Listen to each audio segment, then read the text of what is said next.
bila kau lihat squad ni, aku sangat risau dengan bahagian tengah tu, Faiz. I'm not too concerned about up front. Aku rasa kita ada beberapa dimensi yang berbeza di bahagian hadapan. Kita ada Lokman, kita ada Safawi. Now Arif Aiman has come into the mix as well. Di Paula menawarkan sesuatu yang berbeza, sure. Tetapi di bahagian tengah tu aku sangat concern. Bahagian tengah dengan left back. Tapi kita start dengan bahagian tengah dulu, Faiz. Yeah.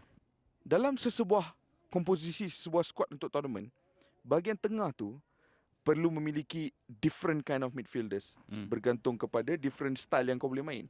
Tapi kali ni kau tak rasa ke seolah-olah midfield kita ni dengan ketiadaan Akram Mahinan dan Kenny Palraj, seolah-olah tak ada protector langsung sekarang ni?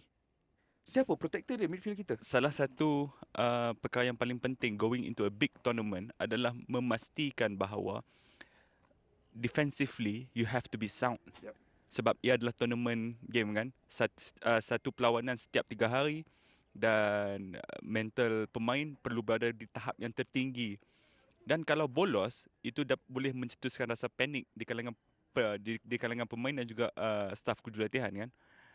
Dan salah satu komponen yang terpenting dalam aspek defensif adalah defensive midfielder.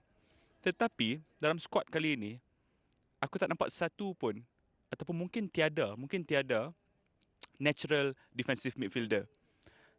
Tapi ada satu nama tu di situ yang aku berandai-andai yang dia akan memainkan peranan sebagai defensive midfielder. Nama tersebut ialah Badrul Bakhtiar. Badrul Bakhtiar pernah bermain sebagai defensive midfielder dalam title winning season Kedah 2017. Di dalam pasukan tersebut, dia kerap digandingkan di tengah bersama-sama dengan Sandro dan juga Liridwan Kasniki kan. Di bahagian kanan ada Wan Kapet, di bahagian kiri ada Farhan Roslan tu. Tetapi ini adalah different ball game. Ini adalah regional tournament di mana lawan dia mungkin lawan yang lebih mencabar untuk Badrul Bakhtiar. Dan Badrul Bakhtiar juga kita tidak doubt satu pun ability Badrul Bakhtiar. Dan dia memainkan peranan tersebut dengan sangat baik di bawah Tan Cheng Ho dulu di Kedah. Mungkin faktor itu aku rasa Tan Cheng Ho merasakan bahawa okey, cukup untuk kita bawa seorang pemain defensive midfielder dalam Badrul Bakhtiar yang berpengalaman seperti beliau, ataupun ada perancangan lain yang dia nak buat di posisi tersebut. Apa pandangan? See, Badrul Bakhtiar aku setuju, DM yang berkaliber. Tapi Faiz, DM ni there's a variety of DMs. Benar. Ada pelbagai jelmaan posisi DM yang berbeza. Andrea Pirlo juga DM dulu. Yeah. Xabi Alonso juga DM. Pemain-pemain seperti ini memiliki elegance on the ball, memiliki kebolehan untuk mengawal tempo perlawanan. Deep playmaking ability. Deep lying playmaking ability.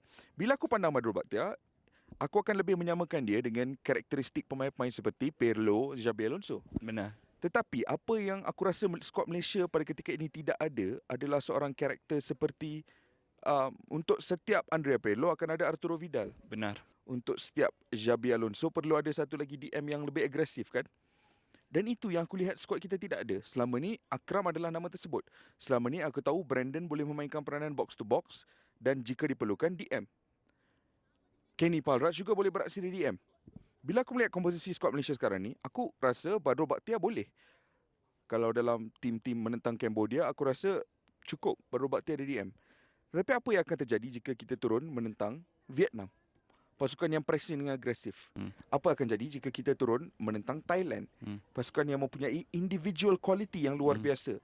Tiraton Bunmerton di bahagian tengah.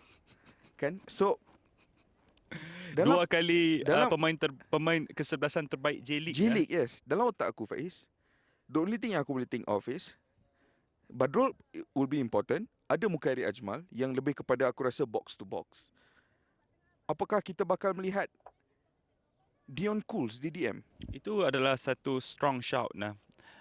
Keberanian Tan Cheng Ho dengan tidak membawa a recognized defensive midfielder hanya boleh dijustifikasikan melalui satu cetusan taktikal yang revolutionary, yang bersifat revolusioner. Aku rasa kalau dia meletakkan Dion Cools di bahagian tengah, fair. Sebab kita melihat beberapa penampilan Dion Cools sekarang, 2 ataupun 3 penampilan Dion Cools bersama skuad kebangsaan. Agak sayang kerana kita tak dapat tengok dia di Michelin, kerana aku pun tak tahu macam mana nak tengok Liga Denmark, kan? Tetapi ada satu kualiti yang benar-benar menarik perhatian aku. Quality ball distribution and the weight of passes. Aku ingat lagi dalam salah satu perlawanan yang Dion Kus mainkan, ada kerap bermain dengan daripada penjaga gol ke Dion Kus ataupun penjaga gol ke Aidil Zafwan pada masa tu. The weight of passes Aidil Zafwan dengan the weight of passes Dion Kus berbeza. Sangat berbeza. Sangat berbeza. Seorang adalah walaupun Aidil Zafwan kita tak nafikan dia adalah pemain paling berpengalaman dalam skuad. Tetapi kualiti dia jelas berbeza. Mungkin tak rugi untuk Tan Cheng Ho cuba Dion Kus di defensive midfield. Aku tak tahu kerana ball playing ability dia juga agak luar biasa. Cuma aku rasa kita perlu mengingat bahawa Dion Kus kalau tak silap aku dijangka hanya tiba selepas 2 perlawanan pertama. Itu adalah satu berita yang kurang menggembirakan. So ada 2 perlawanan yang perlu kita harungi tanpa Dion Kus. So that is something yang aku rasa perlu kita selesaikan, perlu kita perhatikan. The other position yang aku rasa sedikit sebanyak mencetuskan rasa kerisauan aku adalah posisi left back. Okay. Sebab selalunya left back itu occupied by Corbin Ong. Pemain yang paling aku gemari dalam di skuad JDT, Malaysia kan, very consistent. Corbin Ong 7 to 8 out of 10 every game. What a player. Dengan ketiadaan Corbin Ong, siapa yang akan bermain di left back? Sebab kita ada Arifat Zillah. Tapi Arif Farhan, aku tak pasti mereka ni memiliki enough of a quality untuk beraksi di posisi left. I hope I'm proven wrong tau. Aku berharap I'm proven wrong. Tapi aku rasa ada gap yang sangat ketara di antara bola sepak Malaysia dan juga international football. Ya, benar. And this is where kalau kau tak ada pemain yang boleh cope dengan international pace, you will get found out. So posisi left back tu adalah satu kawasan yang agak merisaukan bagi aku. Dia ada banyak contoh kan. Contoh dulu yang posisi left back ataupun right back ni